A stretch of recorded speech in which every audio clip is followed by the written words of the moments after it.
মাননীয় সদস্য সৈয়দ সাইদুল হক হবিগঞ্জ ৪ সম্পূর্ণ প্রশ্ন করুন। মাননীয় স্পিকার, মাননীয় মন্ত্রীর কাছে আমার একটি প্রশ্ন হচ্ছে কি যে আমরা ডিজিটাল বাংলাদেশে অনেক দূরে গিয়েছি। আমরা ইন্টারনেট স্পিডে আপনারা 142টি দেশের মধ্যে গত বছর 126তম ছিলাম, এরপরে আমরা আরো ডেভেলপ করে 111তে সম্ভবত আসছি। তো এই স্পিড আমাদের ইন্টারনেটের জন্য সবচেয়ে বেশি প্রয়োজন। এই স্পিড বাড়ানোর জন্য নেক্সট কি কার্যক্রম, এবং স্পিড না থাকার কারণে মাননীয় মন্ত্রী আপনারা আমাদের যে ফোন অপারেটর যাদের ফোন সিম আমরা ব্যবহার করি, তারা বিভিন্ন ধরনের এমবি বিভিন্নভাবে কেটে নেয়। এই অভিযোগগুলো আপনি জানেন। এইগুলা আমরা এন্ড ইউজার তারা ফোন কোম্পানির সাথে আমরা কুলায় উঠতে পারি না। আপনি জানেন যে এই ধরনের কোনো প্রতারণা হইলে আমরা জিডিও করতে পারি না। এই ব্যাপারে আমরা আপনাদের সরকার থেকে আমাদেরকে প্রোটেকশন দেওয়ার জন্য আপনাদের কোনো এক্সপার্ট প্যানেল আছে কিনা এটা একটু জানতে চাই মাননীয় মন্ত্রী। ধন্যবাদ। ধন্যবাদ মাননীয় সদস্য। মাননীয় মন্ত্রী। ধন্যবাদ মাননীয় স্পিকার। মাননীয় স্পিকার, মাননীয় সংসদ সদস্য মহোদয় 3টি বিষয়ের অবতারণা করেছেন, খুব গুরুত্বপূর্ণ। প্রথমত হচ্ছে যে আমাদের ইন্টারনেটের স্পিড। আমি আনন্দের সাথে বলতে পারি যে বাংলাদেশে ইন্টারনেটের যে ব্যয় মূল্য, এটি পৃথিবীর অন্যতম সস্তা দামে আমরা ইন্টারনেট কিনতে পারি, যার অবদান আমাদের মাননীয় প্রধানমন্ত্রী জননেত্রী শেখ হাসিনার এবং মাননীয় আইসিটি উপদেষ্টা সজীব ওয়াজেদ জয়ের।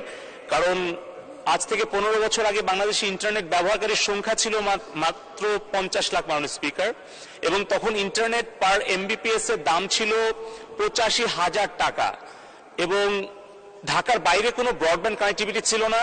মোবাইল নেটওয়ার্ক তখন, এখন যে 5th জেনারেশনে আমরা আছি, এটা কিন্তু 2nd জেনারেশনে ছিল, অর্থাৎ মোবাইলে আমরা ইন্টারনেট ব্যবহার করতে পারতাম না।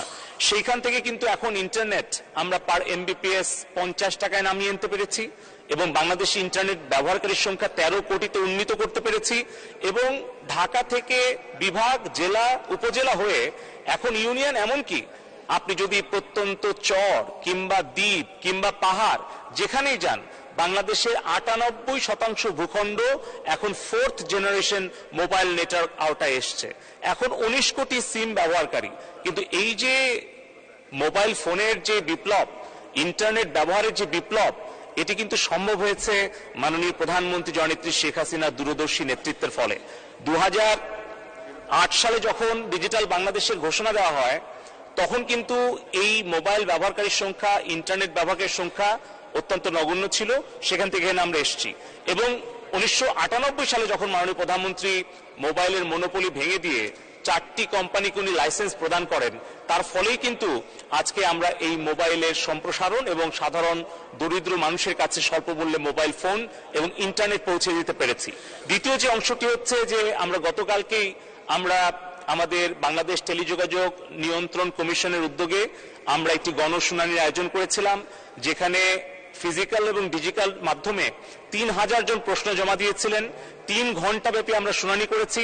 সেখানে আমরা এই মোবাইল নেটওয়ার্ক অপারেটরদেরকে, ইন্টারনেট সার্ভিস প্রোভাইডারদেরকে আমরা কিন্তু জবাবদিহিতার কাতারে এনেছি, সরাসরি গ্রাহকদের প্রশ্নের সম্মুখীন করেছি, এবং আমরা সমাধানের পথও দিয়েছি।